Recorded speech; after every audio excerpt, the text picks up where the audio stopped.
So in the back of the room, there will be a yellow card, which will signify 20 seconds left, and then the red one is when to stop.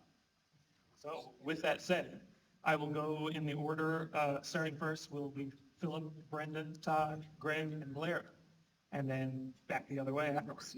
So for question one, St. John's is widely regarded as suffering a housing crisis. That term, however, is often used to cover at least two separate but interrelated problems: the cost and availability of housing. I just realized I didn't go opening statements. I will start. Philip. Okay, am I on? I should also mention to the folks who aren't next to a mic, you are welcome to come up to the podium. And folks, if you want to, in general, come up to the mic instead, that is also, just watch out for. Okay, just watch out for the slant. Brian, And the can corner. you repeat your name? The mic wasn't on. Yeah, it's Brad Greeley. Brad Greeley. So, yeah, sorry about that. Philip. Okay. Good evening. Like many of you in St. John's, I've worked countless jobs from helping vulnerable newcomers to serving taxpayers on the front lines of CRA. Tonight, it's my pleasure to speak with you and answer your important questions. I'm running because every resident of this city deserves a better life. St. John's is one of the best cities in the world, but we have a crisis of housing and identity. We bought the balloons and the cake, but we have nowhere to host the party. Let's ask a hard question. Why is the city many Canadians want to call home stalled inches from the finish line? Residents are finding it easy to feel invisible. Jack Layton said democracy should ensure that you're engaged and involved. You should feel right at the center of the political process. I've seen the struggles from our community shrinking pocketbooks to charities overwhelmed by the people who need their services. Winning this election would be the second happiest day of my life, right behind the day that I got married in this very building 3 years ago. This city should be a leader in caring, in creating jobs, and ensuring no one is left out of the cold.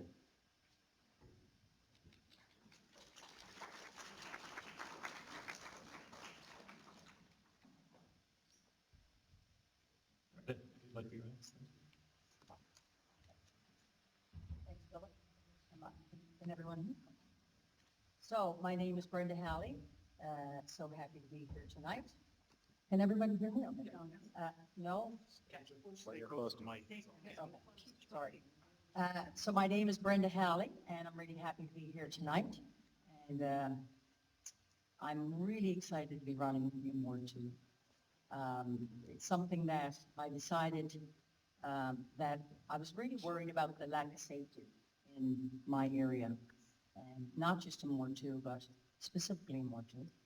And I've been a social worker for over 25 years, and the last 22 years in mental health and addictions. And I thought, I've lived my whole life in Ward 2.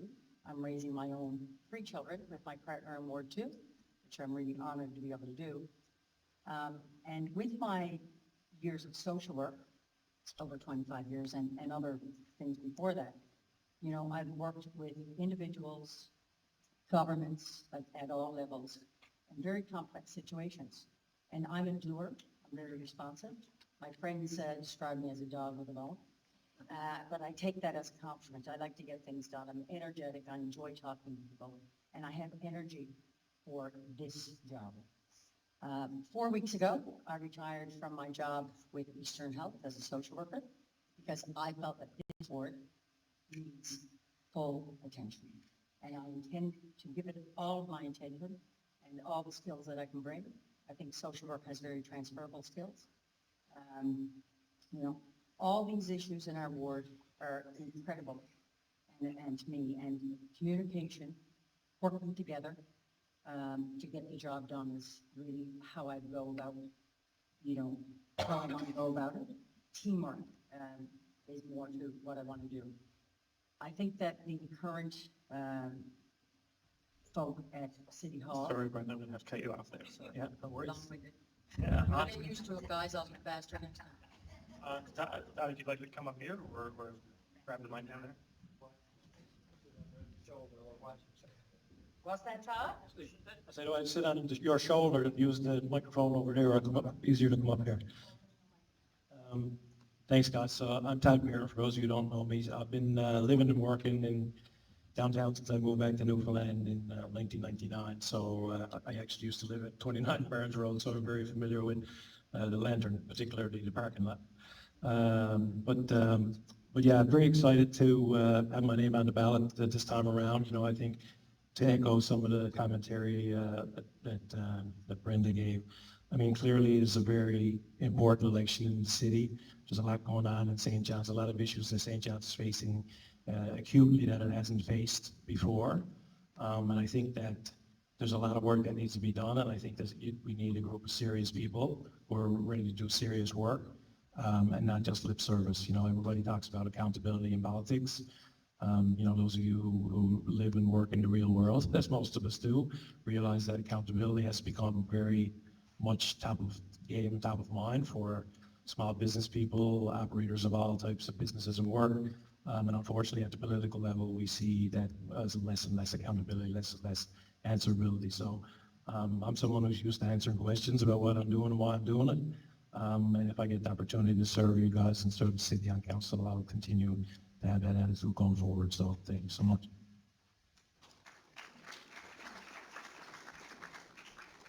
Thank you, Todd. Great.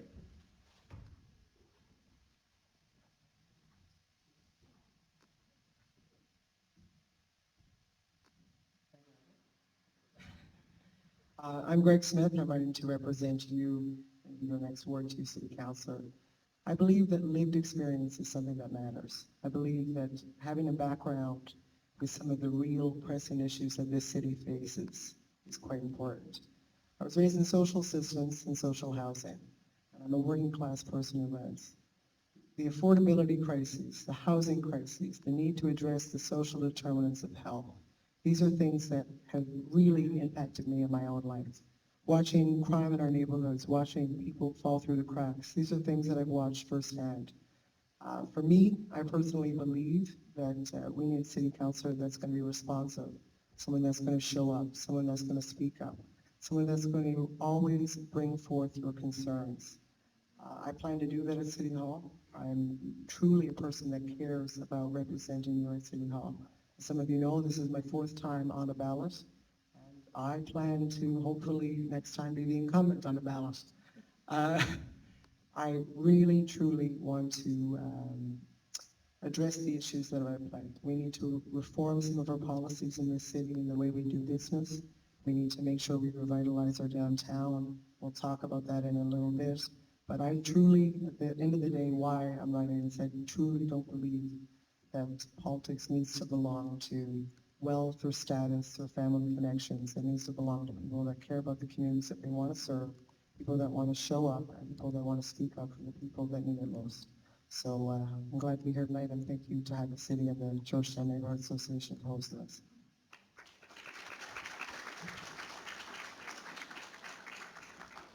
Thank you, Greg and Blair.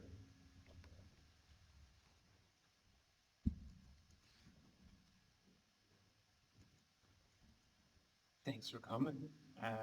Thanks for the Happy City and George Street Association for coming out and organizing democracy right here.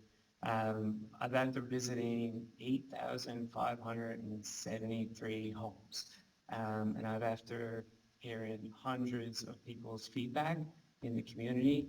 And the top 3 things that keep coming up again and again and again is safety, tax savings, and housing and homelessness.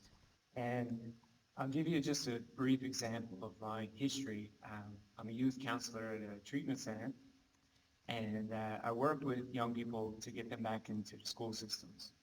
And back in 2010, I literally slept on the streets with social workers and child youth care workers. And I brought together private college and a university together for the first time. We got published into the public the public education system. And we slept on the streets for 5 days for 6 years in a row, annually. And we raised over, all we had was a pillow, a sleeping bag, and a toothbrush. And we raised, I think, $80,000 to youth housing.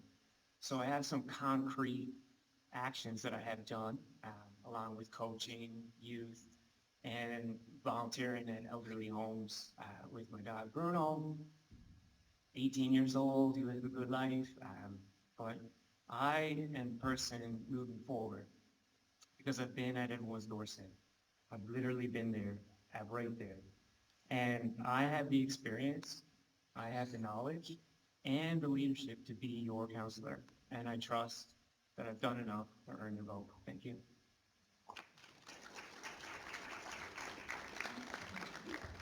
Thank you, Blair, and thank you all the candidates. Hearing a bit of feedback. One thing.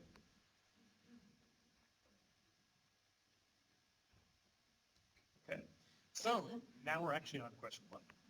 So, candidates, St. John's is widely regarded as suffering a housing crisis. That term, however, is often used to cover at least two separate but interrelated problems. The cost and availability of housing in general, and the degree to which the supply and particular housing types matches the need for each. How would you address these issues? And we're going to start with Brenda. Thank you. You know, as I drive down many streets in St. John's, I see boarded up houses with Newfoundland and Labrador housing units, specifically on Empire Avenue, that were destroyed in a fire well over a year ago. And I wonder why these haven't been refurbished and why people aren't in them. We do have a housing crisis. And of course, it's tied into the lack of safety for people. So if people can imagine, Blair spoke about it, sleeping on the streets.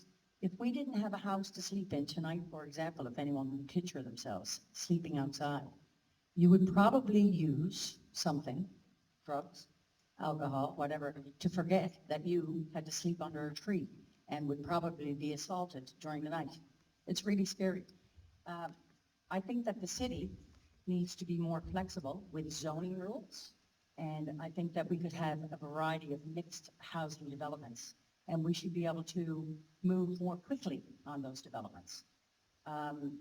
You know, I think that the Newfoundland and Labrador Housing Corporation, if they're having difficulty with refurbishing many of the houses that are boarded up for over a year, we could get community partners like Stella Burry have a woodworking shop. Choices for Youth have another one. We could be engaging other community partners to help with the restoration of some of the available houses that we have. Of course, we have new developments happening in the city. We have wraparound services with various programs, and you know, the Choices for Youth have helped with some of those. Stella Burry, and they're really good programs. They help support people, wraparound programs. So I think that the city could help with programs like this.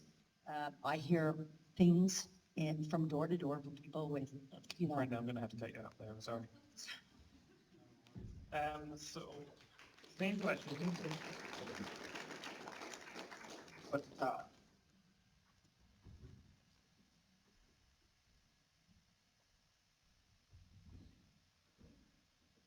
Yeah, I mean, obviously, the housing crisis is something that's top of mind for everyone. I think this one, some of the solutions that are involved in this one, I think, gets down to what it is the citizens of the city want the city to do. What do you want the city's priorities to be? You know, those of you who've looked at the city budget see that housing falls down about 10 or 11 down the list in terms of expenditures. 70% of the city's budget is spent on snow clearing, fire protection, water and sewer, public works, and, you know, general city governance. So, you know, spending more money, which is not always the answer. That's not how you spend. It's not how much money you spend, it's how you spend it.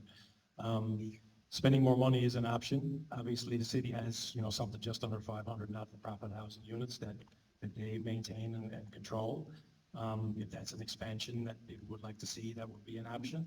But I think the biggest thing the city can do is to be open and available for different styles of development, how they vet different developments, where they go, how they go there, the rules around developing them, the costs, all that kind of stuff. I mean, some of these issues, unfortunately, I don't want to jump ahead to the next question, But some of the profound issues in Ward 2, particularly in Isle of St. John's, are something that the city needs to do a better job of advocating of to the provincial government about, because I think the provincial government has allowed a lot of this stuff to backslide down onto the desks of the people of the city of St. John's, and a lot of times they don't have the power or the resources to deal with it.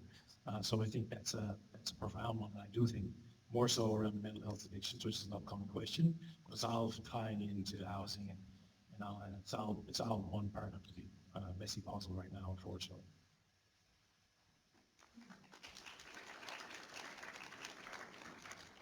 Thank you, Todd. Greg, you look come to the podium.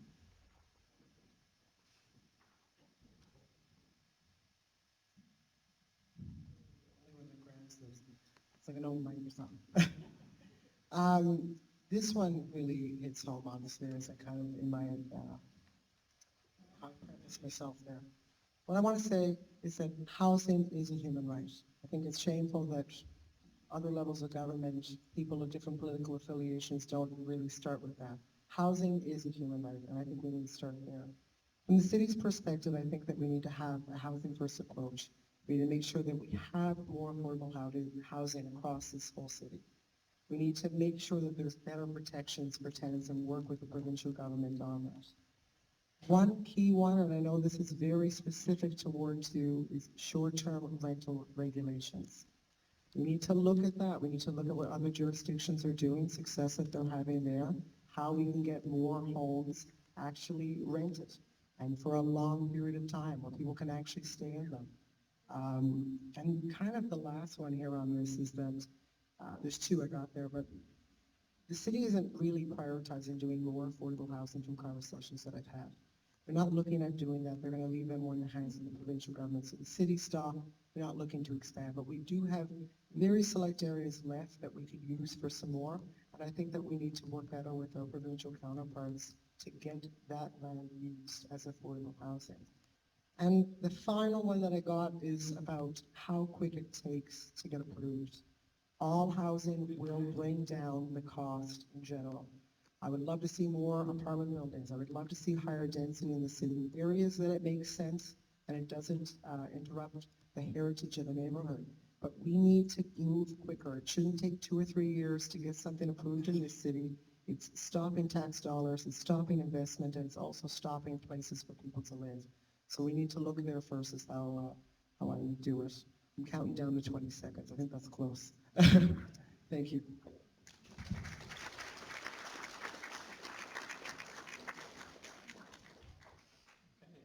Greg. And Blair.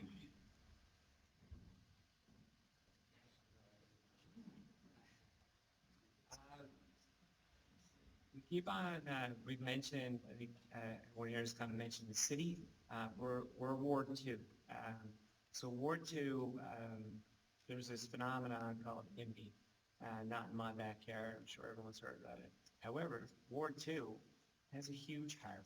We accept all in our backyard. Cannot simply be Ward 2 issues. Other wards need to start taking responsibility. And when I get in, like, I hope that we can start having communication with other ward councilors to ensure that these projects are not getting shut down by a 50-person petition, similar to what happened on Elizabeth Avenue. It's just simply not okay. We have 4,700 vacant housing units in St. John's. However, where I live, there's 4 emergency shelters in a square kilometer. There are 2 senior shelters in Ward 2, senior shelters.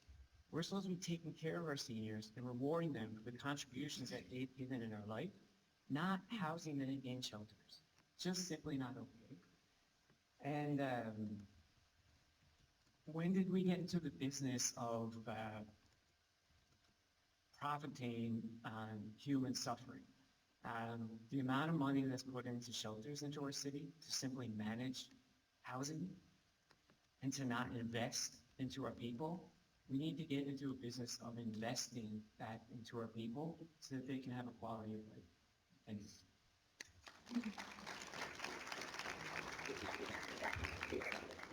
Thank you, Blair. And last but not least, Philip. Hello. Loud. Okay, so the first things first, the way to solve the housing solution is that we need to amend the St. John's Act. This thing was built in 1925, and this is preventing us from enforcing things like, hey, you're just holding on to a property and you don't actually live here. You're just doing it because one day this might be Toronto and you'll get the, you'll win the lottery. There's people who live next to somebody and their house is like literally being destroyed by mold coming in from another building. Rats, infestation, it's terrible. Okay, and that's what's happening. And we're seeing this in lots of places. Signal Hill, Kitty Bitty, you name it. They just want to hold on to it because maybe Mark Carney's in the back of a photo and boom, they can sell a house for $1 million. That's what they want. Right, so we've got to do that. We've got to appeal that. Also, we need to get modular homes, tiny homes, things like we need more hostels. If there's less people that would have to go to a home, if they had something affordable to stay in for a day while they found a place to live. People like to live this life. They like backpackers. It's the same with Airbnbs. Not everybody needs an entire home just to themselves. Sometimes they just need a bed. 90% of the people come here, they're backpackers. They want to stay at a hostel and have that life. Why they have to spend $400 for an entire house? It doesn't make any sense. And I think, of course, there's 600 homes that need to be built, and we need to build them quickly, and we need to have a plan within the next 5 years to get on track to that. Because if we don't, we're going to fail. Because again, like I told you, people want to move here. Work from home is a reality.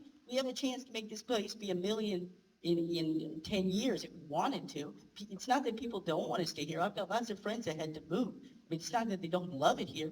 It's just not the opportunity. So, and again, a last thing I'm going to tell you is that we need to do two things. We need to have low-income housing businesses. So we need to have businesses so we can get more people and revitalize the parts of town. We also need to take all streets that are 80 and up and make them have businesses. So we can have coffee shops so people don't have to walk 1,000,000 miles to get things. Okay, Thank you. thanks. Oh.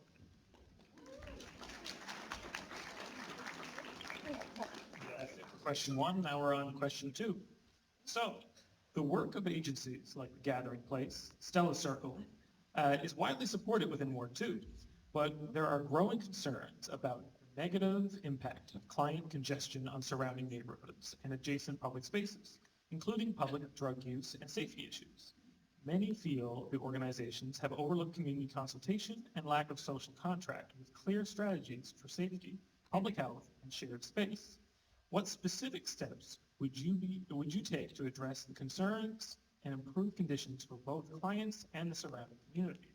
Todd, I'll have you say your words first.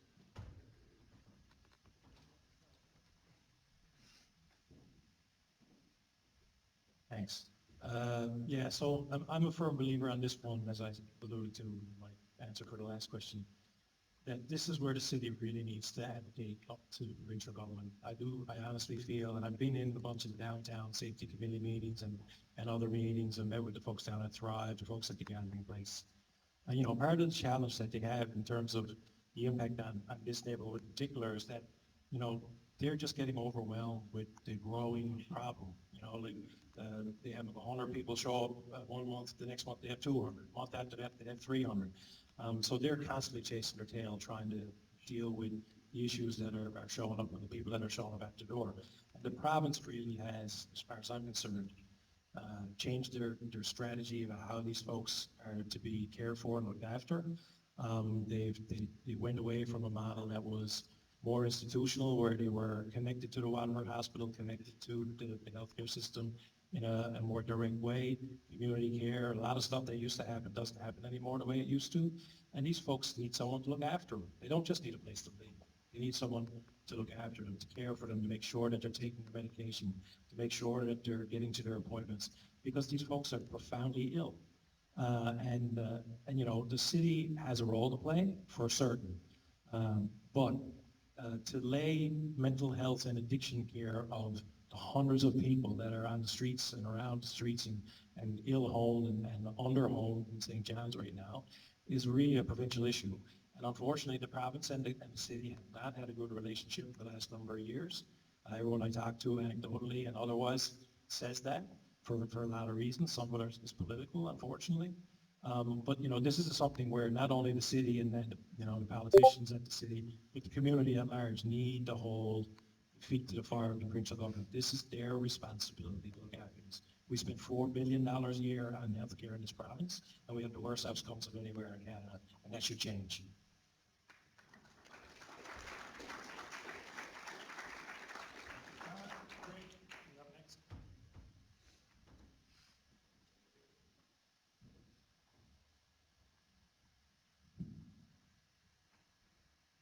This one is probably one of the most pressing issues that we face. We hear it on the doors, we see it in our neighborhoods. It truly is something that we need to address, and we're going to need all levels of government to come together on this one. Fundamentally, it comes down to housing and support. It's one of the big problems that we need to see here. We need to tackle the root causes of poverty, which is addiction, mental health, and truly the social determinants of health, that people can be housed and how they can actually have some level of day programming. So we need to make sure that there's more wraparound services. We need to work with the provincial government on that.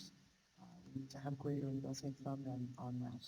We need to make sure from the city's perspective that we have more places that we can dispose of sharks. It's a call that we get almost every 2 days from someone in a constituent in the ward. And it is truly something that is affecting safety of neighborhoods and children. We need to make sure there's more places from the city's lands to dispose of them safely. We need to make sure that our parks, we need to make sure that our laneways, that we don't look very far up, our walkways, that they're safe. Addressing the problem isn't closing it off. It's addressing the actual issue that's there. Closing it off is only deferring the issue to someone else. I was at the meeting at Bishop Fields and the public meetings a few months back, and there were some really good steps forward there. There's still a lot of work to go on that in that area, and especially across Ward 2, Center City, downtown in particular. And I think that we need to make sure that we're holding community organizations to account as well. There's so much that is happening that's seeping through throughout the day where these people are not having truly the programming that they need. I think it's a reflection of that. They need programming in the daytime. They need to make sure that there's a presence of police if there's something that is going on, but we need to look at a human first, everything through a lens of humanity. We need to look at people of how we're going to address it and taking care of the root causes first. I almost stopped.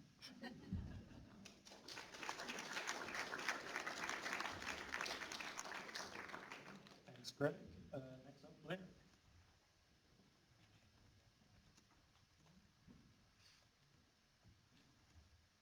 To Philip's point,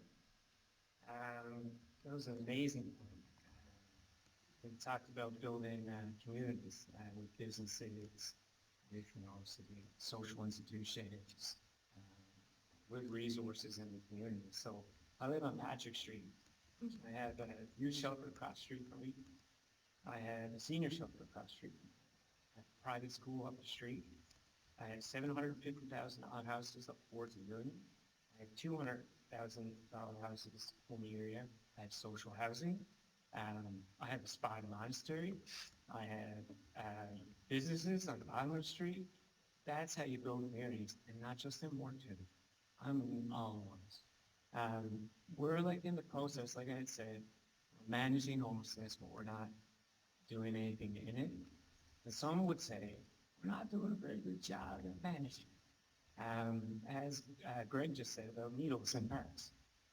Eric Street, every time they wake up, the staff go out to the park, comb the parks for glass and needles. Simple solution. Put some recycled tires down there, improve the lighting. There's simple solutions to all this stuff. We need less panic reaction and more solution-focused ideas with all levels of government and private sector, including the RNC. And choices for you. Let's go there. Nonprofits are kind of building empires, not necessarily working from a grassroots level anymore. We're kind of forgetting about the people we're serving. We're creating management jobs. And there's no watchdogs for these nonprofits, including Soul Circle and Choices for You, two big players in our community. And we really need to ensure that we're all working together collectively and we're all being held accountable with creating solutions and problem solving. Thanks. You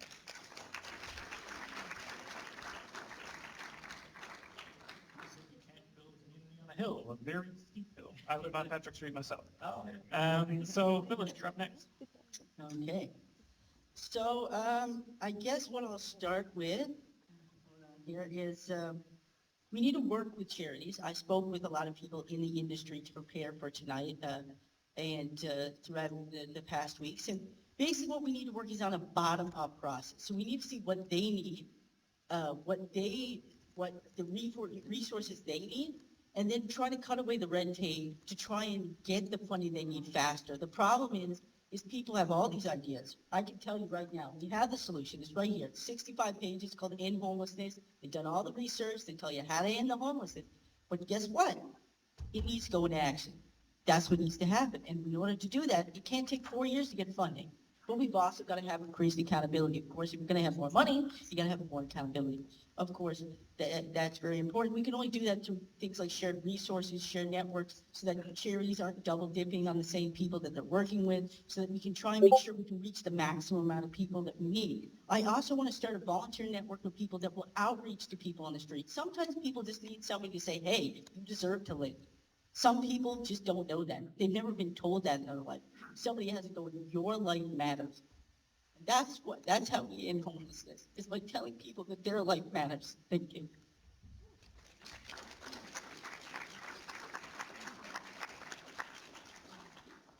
Thank you, Philip. Brenda. Okay, thanks for that, everybody. So we have to look at what's happening around the gathering place in Stella's Circle there, Military Road, through a health lens. I've always said that. I was seconded as a social worker to work at the gathering place for 4 years, Stella Circle for 5. So I have a good idea of what they do and what they do well, and I have a good idea of what I think needs to be tweaked. The two distinct differences between, for example, the gathering place practice a charitable model, is what they started with. And that came from the Sisters of Mercy and Presentation. And charity is a beautiful thing, but we can't stop just at charity. When we engage with people in a meaningful way, there's your hope. We teach people and they teach us. We're not the teachers, we teach each other. I started a community garden 11 years ago at the Anglican Cathedral when I was not allowed to use the greenhouse at the gathering place for my clients. And I went down over the hill, we built a 20-foot long greenhouse, 10 feet wide. We have 16 raised garden beds. The garden is growing beautifully. We're there every Tuesday and Friday. Not me now, because I retired 4 weeks ago on Tuesday. But, you know, people are growing their own vegetables, and they're learning, and they have structure to their day. And they provide food for Bridges to Hope, their families, other people that they know, seniors who probably can't do the work in the garden, and they have a really good time doing it. I love the idea of disposable sites. These are easy fixes, right? I actually stepped on a needle last year, and I want to be safe at Bannerman Park, but I don't own Bannerman Park. So lots of respect for people who use and help for those who do use, and meeting them in meaningful ways. That's key.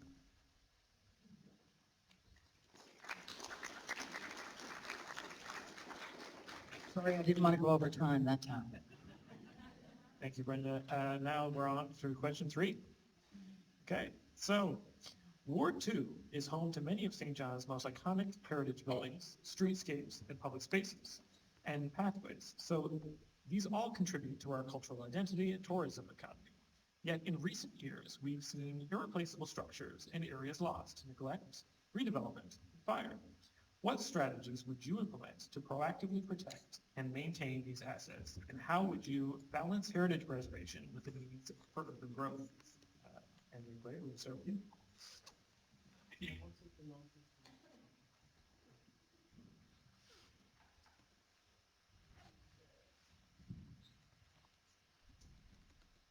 This is a huge issue, obviously, is how does the city look forward? How do we look to increase density? How do we look to be in a more modern city, while at the same time recognizing the history that we have at St. John's? One thing I want to kind of point out is that we need more remodel developments. You look over at the old McPherson site where that wasn't torn down and it was reused. That's something that we really need to continue doing. So we need to support more mixed-use developments like that. One thing I want to see is we need to increase some of our heritage grants. I think that they should go a little bit higher from the 25%, and I think even up to 50 might be a bit better. We should try to garner some federal and provincial funds to do so, to kind of help manage that. We need to expand some of our heritage zones, no doubt. And in 2020, when I first ran in Ward 2 as a baby, I think I was at the time, I was the only candidate that talked about having stricter design standards, which I think was very pivotal. We look at the Battery, there's, I hope the homeowners care, but there's a house in particular that looks like it came from Rodeo Drive that should not have been built on the Battery. It really should not have happened. And I think that we need to have stricter design standards throughout areas of this city to make sure that the preservation of that is important and done. One thing I'm also going to be fighting for too is I think that we should try to work with the Ecclesiastical District to get its UNESCO designation. We can also then piggyback on top of that to try to get more private, federal, and provincial funding for heritage in the city. And for me, I think that this city needs to acknowledge that there's other cities that do this much better. I think Halifax, obviously, we're not going to use it as an amazing example because they're building up very, very high, but they preserve their heritage well. And at the same time, they know the need for density in some areas. So I think there's a balance that we have to play, but we're going to need to look at some of the things that we have to make it happen.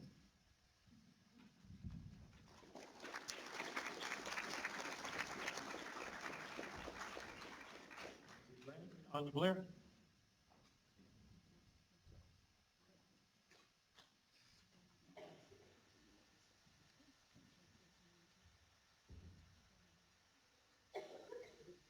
What does heritage mean to you? Is the question that I ask myself is what does heritage mean to me? And how do we move forward with heritage? Katy City, for example, one of the historic places in the world. We don't have speed bumps. So we're just gonna let that place flutter with traffic and not put speed bumps there because historically there's never been speed bumps. I don't know if that's why there's no speed bumps, but when I went and canvassed in the area, they put speed bumps there for a short period of time, and then they took them away. And I just looked, I said, if there's anywhere in this city that needs speed bumps, it's Kitty City. And when I went to the Battery, and I said, and I talked to people, they talk about traffic and noise. If there's anywhere in the city that needs traffic control, it's the Battery. And guess what? Neither's happening. Water Street and Dunmore Street, beautiful, beautiful, beautiful, beautiful. There's so many housing opportunities above those businesses.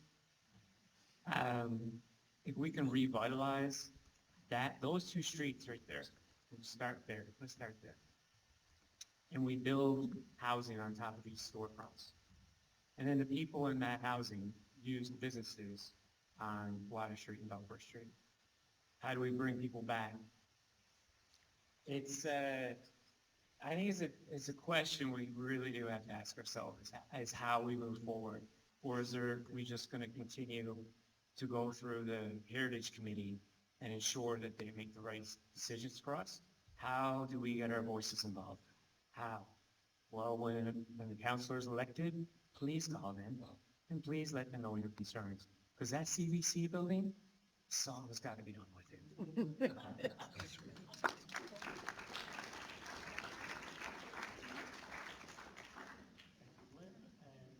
Philip, you're up next. Okay. Hello again.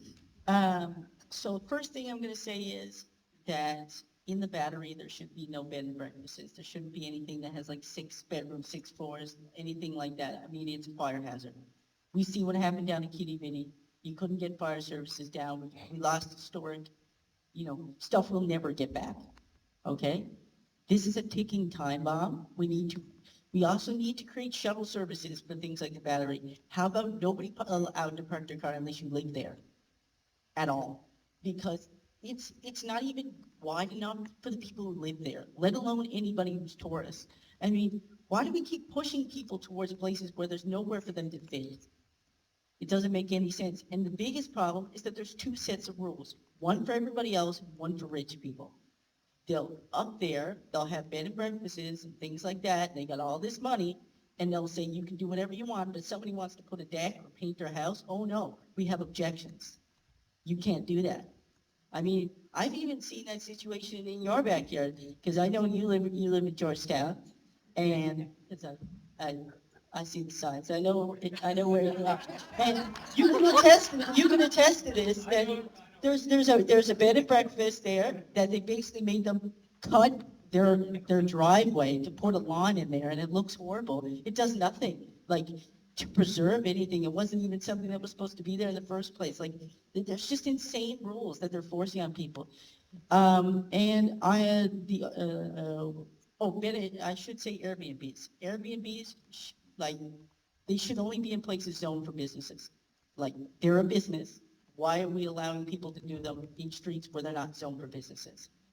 And also, we need more trash cans. We need to, you have to walk thousands of kilometers to throw some out, unless you're into the downtown core. Also, we need to make things more accessible. People, staircases on a road, come on, like, let's get some accessibility. Anyway. You. Thank you, Philip.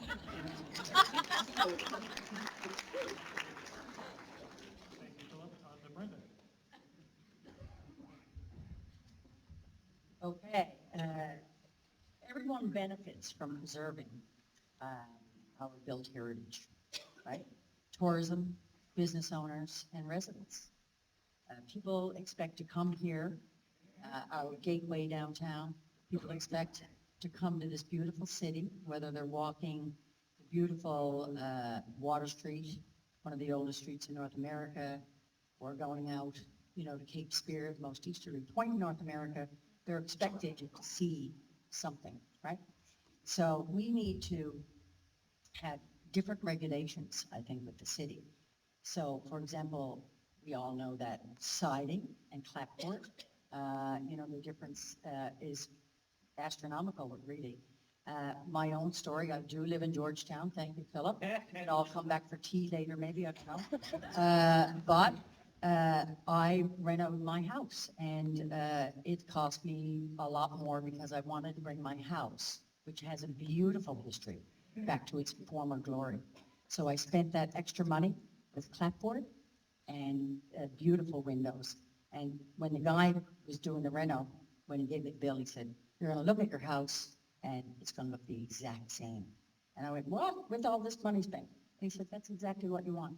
So we have to stop tearing down buildings. Buildings tell stories, and we have a lot of history here. And I am a proponent of refurbishing buildings that we have and stop building new. We really got to get smarter about that. Our laneways in the Georgetown area, in particular, where I've learned to ride bikes and play spotlight, in Davies Field and other little fields like that, they can't be driveways. They can't be fenced off. They're beautiful, historic laneways, paths that tell stories, and we need to be smarter with that, and have policies to back that up. Thank you. Thank you, Brenda. And now Todd.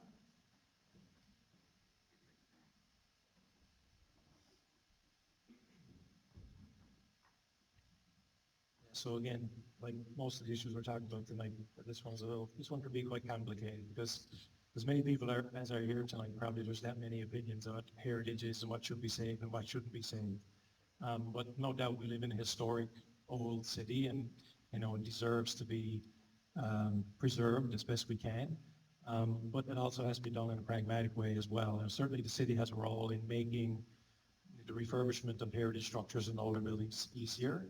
One of the reasons that you see some of these buildings getting torn down is because the developers, A, are not willing to do the work that's required, and B, the city makes it harder and more expensive than it needs to be. So there's a two-way street there.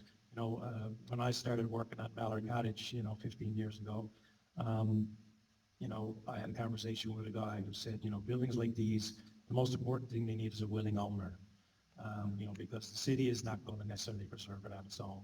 And if an owner gets in there that has a different view, then that's a big uphill battle for the city. I mean, we live in a city where, you know, they can't tell a nuisance to turn a light off in the battery, but they can come in and tell you, you gotta move a light switch 6 inches across before you get your occupancy permit. So, you know, how the city exerts its power is important, and I think that the city doesn't always exert their power that they have in the right ways, and Heritage as well. You know, I will say, I have a very strong connection to history and heritage, built heritage in particular. You know, I spent a good part of the last 10, 15 years in Kitty Vitty and Mallard Cottage, and that building was very important to me, and it was very important to me that it be saved, and I was very happy that I was part of a group that was able to do it, and unfortunately, it's not being used at the moment, but hopefully hopefully the renovation we did on it will keep it there until the next person figures out what they're going to do with it. But it's an important thing. One thing before my time is up, I heard a great quote. I thought it was a great quote anyway. I think it's pertinent to this community. You know, tradition is something that should be celebrated through the transmission of fire, not the worshiping of ashes. It's something that we need to think about. We need to move forward. We also need to preserve what's good about our city.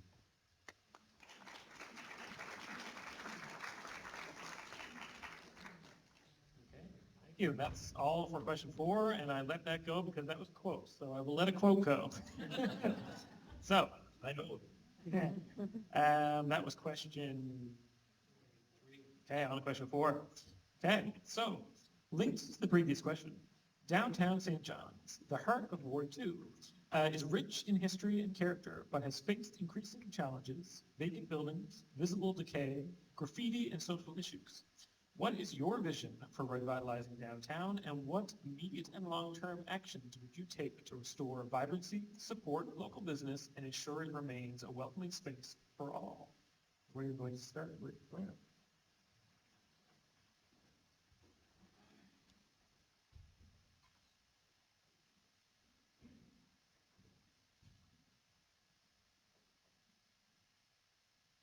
In the hierarchy of needs, as humans, we can't really move forward until our safety needs are met.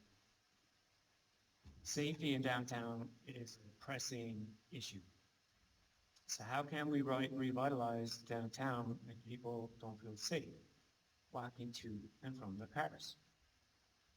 How do we get people who live in Ward 2 to want to go downtown after their cars have been combed over every single night?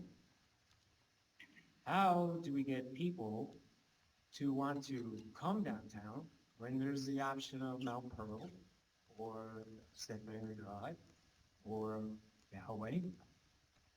How do we get people to come down if they don't feel safe? Safety has to be addressed. We have to address safety. Once we address the safety in our city, then we can start talking about revitalization. The Board of Trade invited me to attend an event, however, I wasn't able to attend it. I did read what every single business owner talked about. They all talked about safety. Safety, safety, safety, safety. That's it. So how do we do it? How do we make people feel safe? Well, first we got to get foot patrols. There's foot patrols by the RNC right now on Water Street and in Bannerman Park. Not Tupper Street. Maybe we need some neighborhood policing. Maybe we need some more community involvement. All I know is that my priority is going to be safety in the downtown area. Then we can revitalize with all the amazing ideas that the Board of Trade has and our community. Thank you.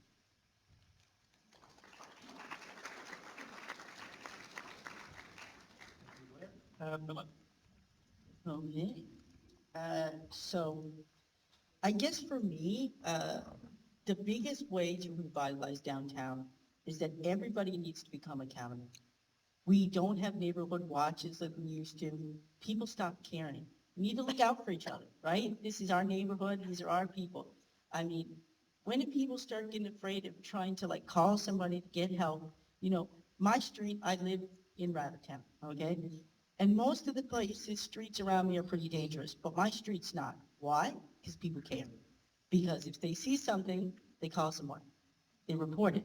right? So people don't want to walk through that street if they're up to no good because they're like, I'll get caught. See, we as people need to be held accountable and do our best. As you know, if they're not doing it, we need to do it. Now, I also need to talk about, we need to promote our small historic businesses. We need to make sure they stay alive, right? More and more stores are closing down. Places can't seem to stay open. We need to be pushing to support these businesses that people like. Recently, I think Gastropub, is that the one that recently closed down? I mentioned, I saw a post about that. That's a wonderful business that's never going to come back.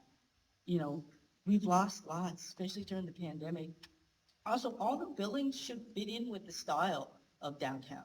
Like, I don't want anything that's, not going to fit in with the historic vision of the city. I don't want any gaudy, like, 15-story building that's like all glass and looks, it's got to fit in with the style. That's why the wonderful thing talking about the CDC building. I mean, that'd be a great place to turn to an apartment because it looks like it belongs there. And also, finally, I think we need to spread out services. There's an attitude of not in my ward, not in my attitude, and I've heard it from a lot of people working with charities, particularly because I've worked with Bridges to Hope. It's like, don't put that in Ward 3, don't put that in Ward 4, and that causes a lot of pressure on us, and it creates a lot of the graffiti and the issues you're seeing. Thank you, Philip. Brenda, you're up next.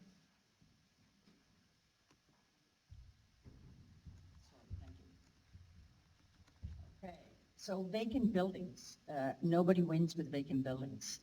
We had a fire on Livingstone just a week ago that didn't even make the news.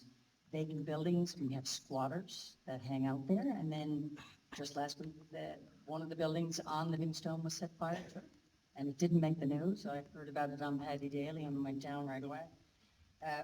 The cost of other buildings, the value of other buildings rather, goes down when you have a building that's vacant next to it. There are risk factors, safety factors. People know when there are vacant buildings that, crime happens and people will, do things that they shouldn't be doing. I think that when buildings are vacant, we need to work with the owners of the buildings. Everybody has to pay taxes, right? Because we want services and those are important. However, if there's a vacant building and we prove that people are really trying to rent the building, then their taxes should reflect that. But if there are buildings that are not being rented and the owner of the building is really not trying, then I think that they should pay full taxes. There is a building in the Georgetown area that has been vacant for over a decade. And I know from working in the field as a social worker that one of the agencies that I was seconded to was trying to rent that building well over 10 years ago and were turned down. And so no one wins with that. Everything is brought down. I think the idea of safety, we have police forces, and I love the mounted police horses. And so I'd love to see more of those around downtown. The horses, the equestrian piece of that are very calming for people, especially with mental health and addiction issues. And that can be very helpful. Thank you. Get rid of this. You're next.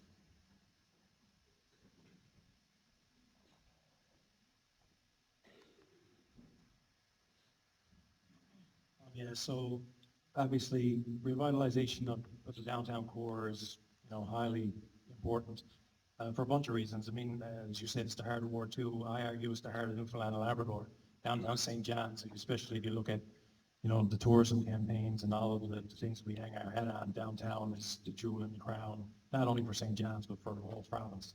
And frankly, I think that the city residents largely and the city itself has turned its back on downtown.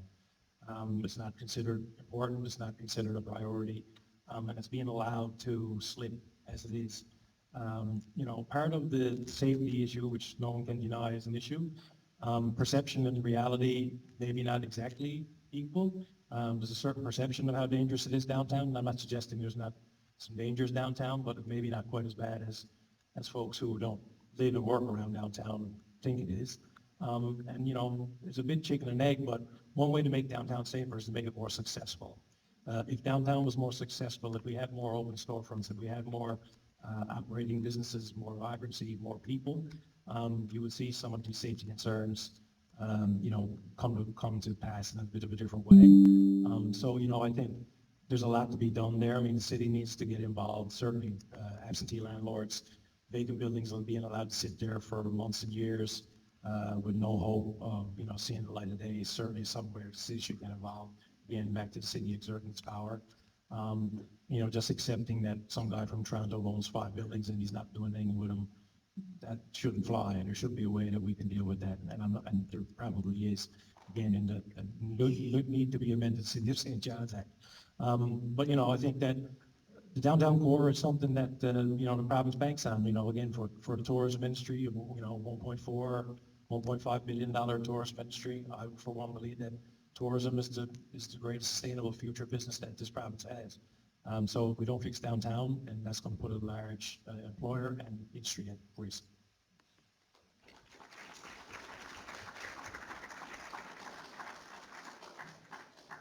Thank you, Todd. Great.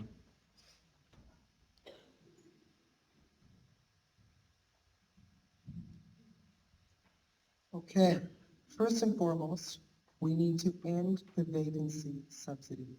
We need to end it. This city, based on a 10% commercial vacancy rate, loses $3.5 to $4 million annually in tax revenue.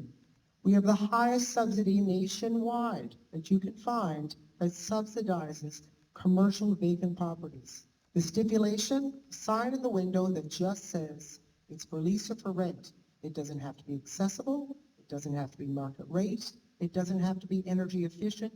It doesn't have to be newly renovated. Those are things that would really make someone want to purchase the property or have a storefront or even get it rezoned as housing. We need to end that policy first and foremost. It's silly, and we will be hard pressed to find in other jurisdictions across this country. We can put that money into better services for all of us. We need to streamline permits. I have friends that are small business owners downtown. How long does it take to get a patio? How long does it take to get something approved? It takes so long. There is no streamline. There's no thought process of when they're going to have it approved. It could be 6 months. And the same thing goes truly for homeowners as well. I know a person that took 8 months to get an in-laws report. Why would people want to invest in the properties and invest into their business if they don't know when they're going to be able to remodel? We need to, first and foremost as well, this goes hand in hand, we need to grow our population downtown. We need more people living downtown to support the services down there, to support the businesses all year round. And then the last thing, we also need amenities downtown. We need a public library downtown. We need a community center downtown. We need to bring people that want to live in the downtown.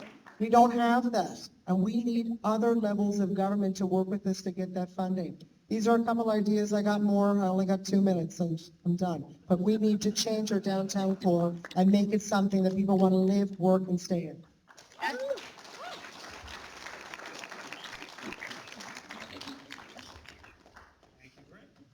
on to our last question of this evening.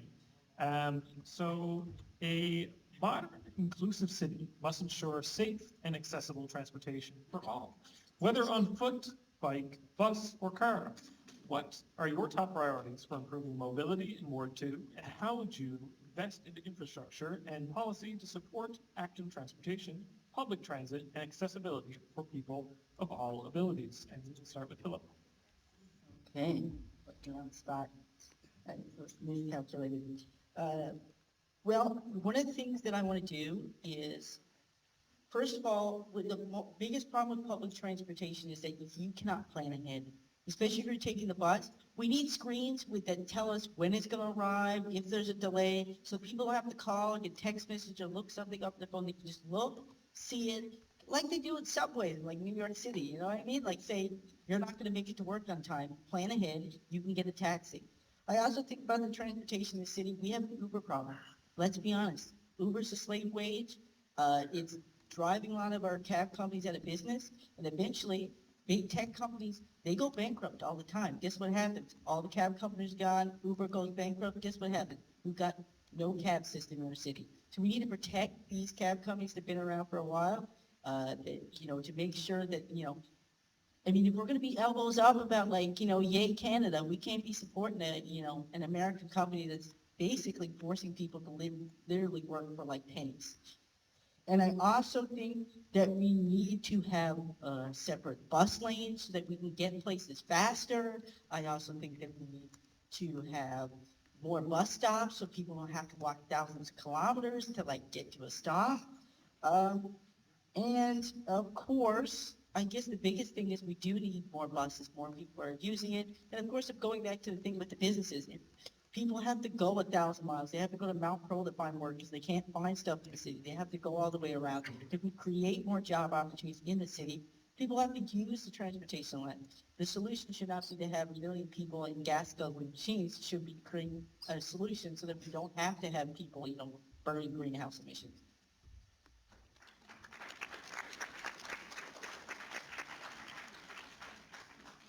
And now we're going to go over to Brenda. Okay. Our transportation system, as we know it, is not accessible. It doesn't work. It's very old and it needs to be revamped. I was just shopping at Dominion the other day, and a young cashier asked me if when I got in, I could help her.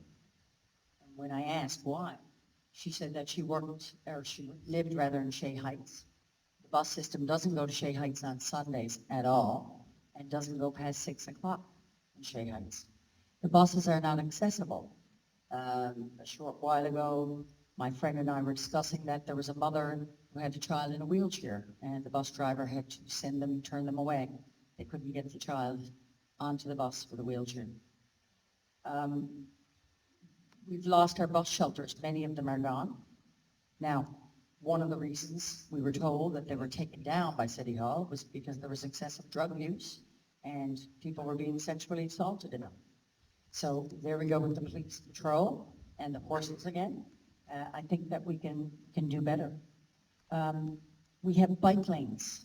The city are doing well with bike lanes, but I think we could do better. We need more.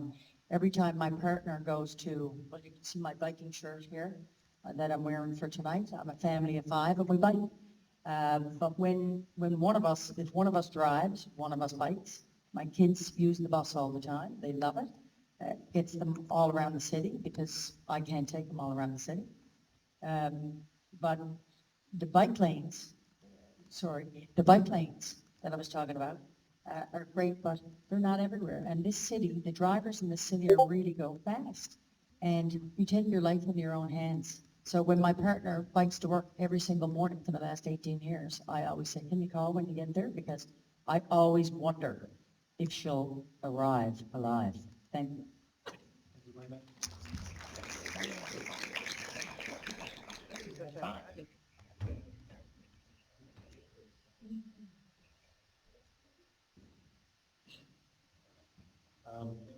Clearly, accessibility and the ease of getting around the city is of the highest importance. I mean, the metro bus has come a ways in the last few years. I guess it went from no one on the buses for a very long time to now buses have too many people on them at times. So we need to invest in that infrastructure.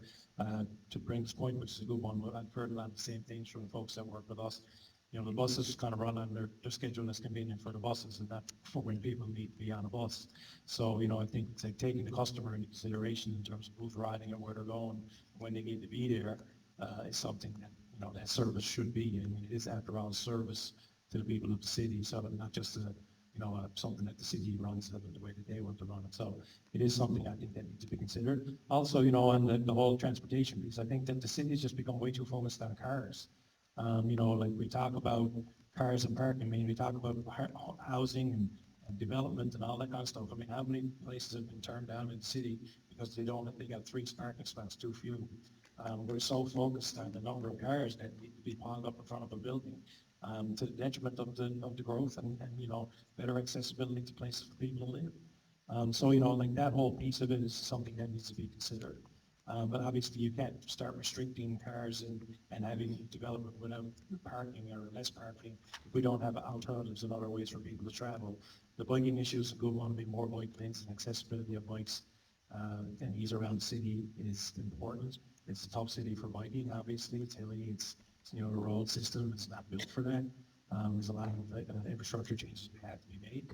And a big part of it too, to echo some of what Brenda said, is a public campaign to let people be aware there's bikes on the road.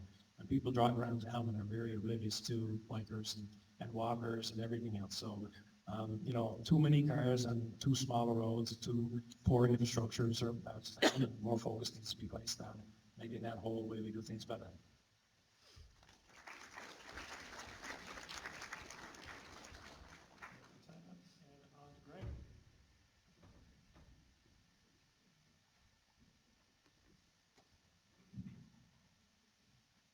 This issue hits home for me. I'm 29, 20 years of my life I spent solely as a public transit and pedestrian user in the city. I got to and from work and services and everything by that. We need to have, to echo what Philip said, we need audio and visual stops on the bus. It needs to happen. We need to make sure that we have accessible stops year-round for people. How many times are you walking through snowbanks just to get to a bus stop? And that's not good enough. We need to have more bus shelters in this city. Taking them away doesn't address the issue of that why they're taken away. They need to exist, and they need to exist across this city. For me, I work at the airport, I bartend, I serve, and Route 14, very dumb route. Very dumb, very stupid.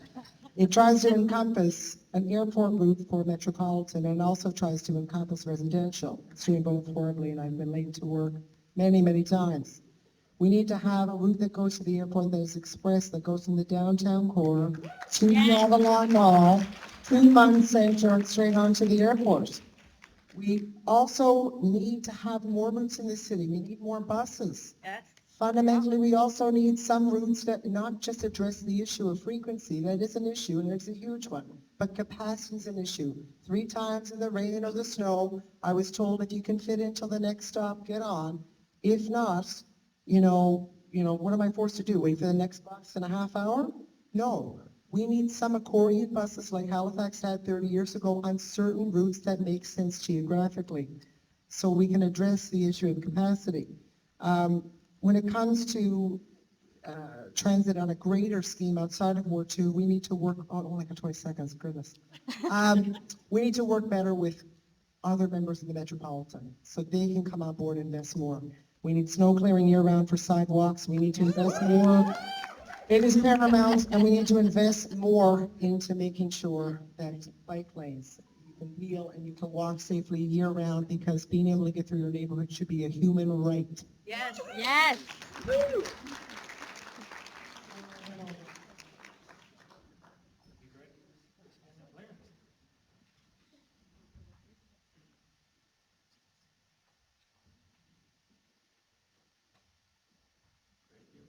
Great points. How many people here, just raise your hand, how many people ride the bus on a consistent basis? Okay. That's good. I don't know if I'm going to say anything like that, but how many people here know this song? I got a limousine that's 50 feet long, 40 feet long. Taking it easy. Take the bus. I think that's also, I think we're preserving the heritage of that slogan as well. That needs to change. My wife takes the bus. We have one car.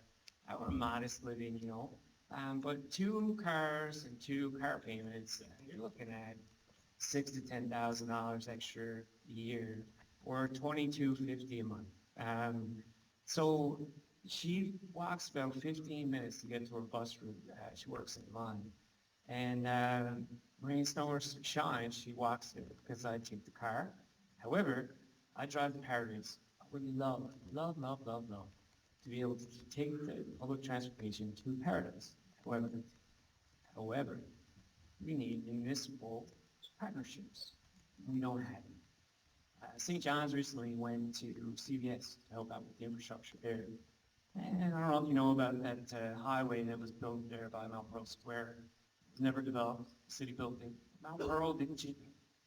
Right now, the city of St. John's has $850,000 invested into development with other municipalities. When we talk about transportation, like, I would love to be able to ride a bus. And in order to do that, we need collaboration with all municipalities. We need ridership up. And we need people to trust our public transportation, which that is not. And we need to create a slogan. Maybe we do this, man. All right. And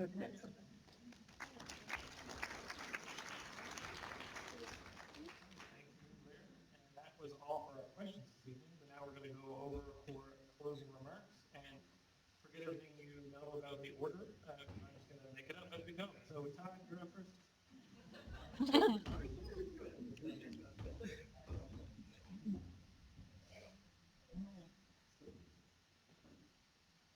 Yeah, thanks. So just in closing, I'd like to say big thanks to the Georgetown Association, or Neighborhood Association, the Happy Cities for organizing the event. You know,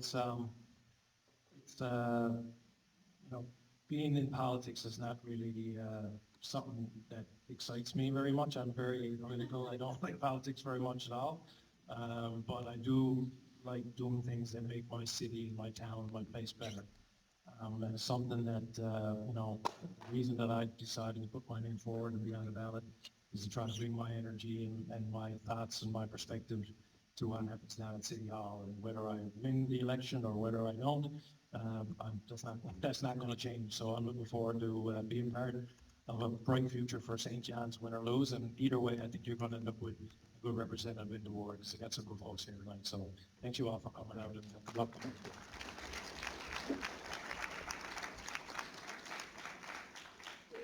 Todd, and I'm going to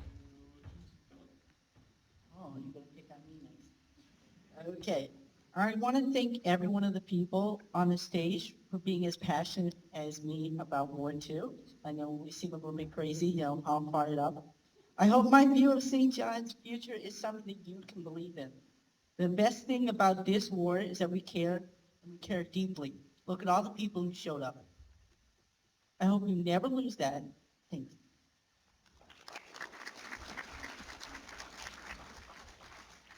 I'm going to go over to Blair next.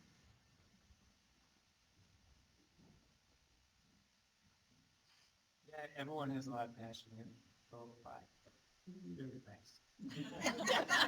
Oh. I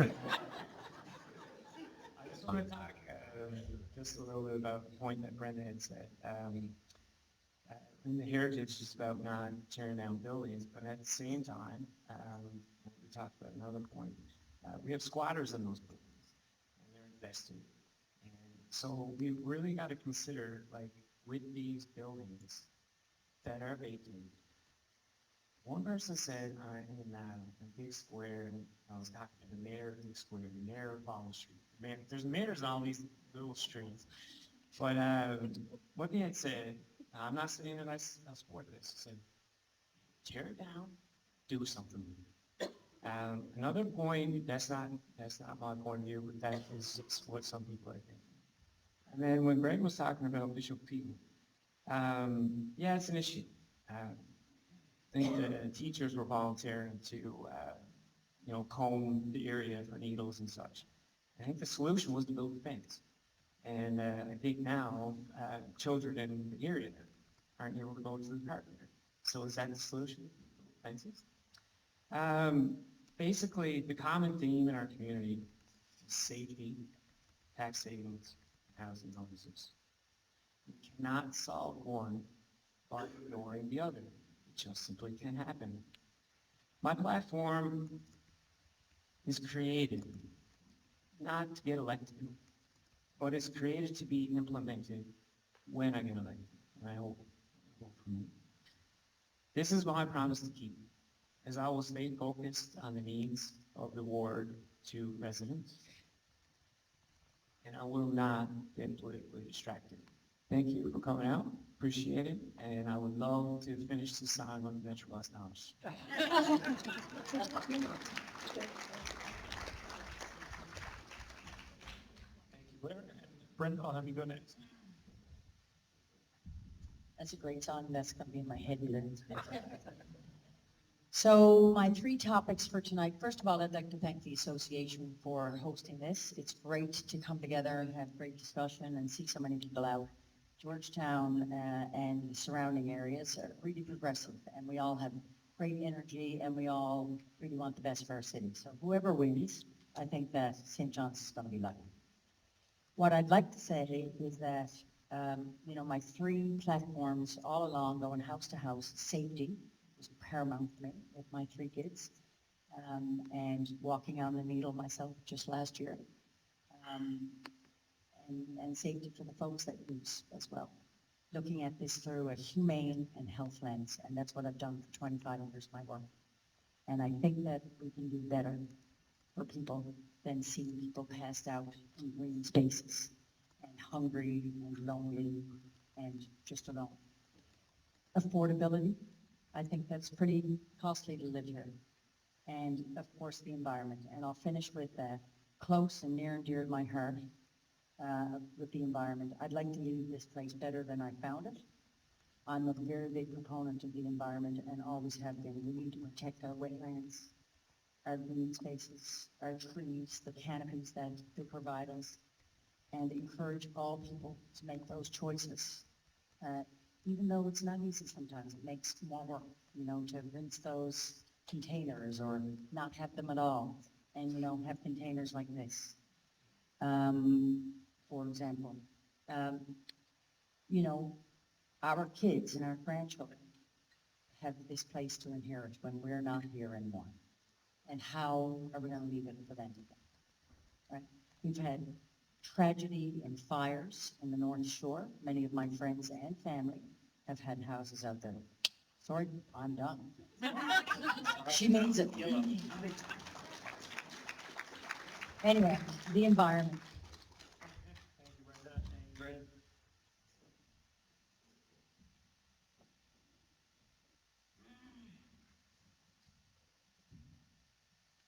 Thank you to everybody this evening involved. I think it's great to see such an amazing crowd. I think it's great that, candidates are here. We have so many running in Ward 2, and thank you for having City and to the Georgetown Neighborhood Association. First, I want to say politics doesn't always seem that it belongs to people like myself from the socioeconomic background that I have. But I don't believe that has to be true. I believe that lived experience matters. I believe that I have the ideas to move this city forward, and I know that I have the passion to help implement it. In all aspects of my life, I live out what strong municipal governments do. They find common sense, they find common ground, they find consensus building, they find collaboration, they come together. We're going to be one voice of 11 on council. To get any of our ideas done, we're going to need to work together. We're going to need to find some level of progress to make sure that we're moving in the right direction in Ward 2 and as a city as a whole. And the last thing I want to say, some of you might know me as a curler. Some of you might know me as a queer advocate. Some of you might know me as a person that talks with the many and not the few. Together, working with you and for you, I hope that soon you'll know me as your next Ward 2 City Councilor.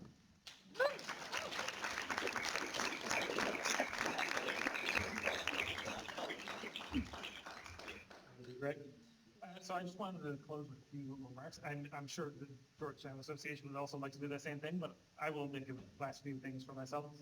Thank you to all the candidates for sharing your time, your ideas, and your vision for Ward 2 this evening, and thank you to all here tonight for coming out. I also must thank you for not heckling me. I don't do public speaking often, and it's a great crowd. Thank you, for showing up and your commitment to our city's future. So on behalf of Happy City St. John's, I'd like to once again thank the Georgetown Neighborhood Association for their partnership on George Street and for hosting us in this space. Community conversations like this one are possible when neighbors and organizations work together. As we head into this election, I encourage everyone here to stay engaged, continue these conversations, and most importantly, make your voice heard at the ballot box. Thank you, and have a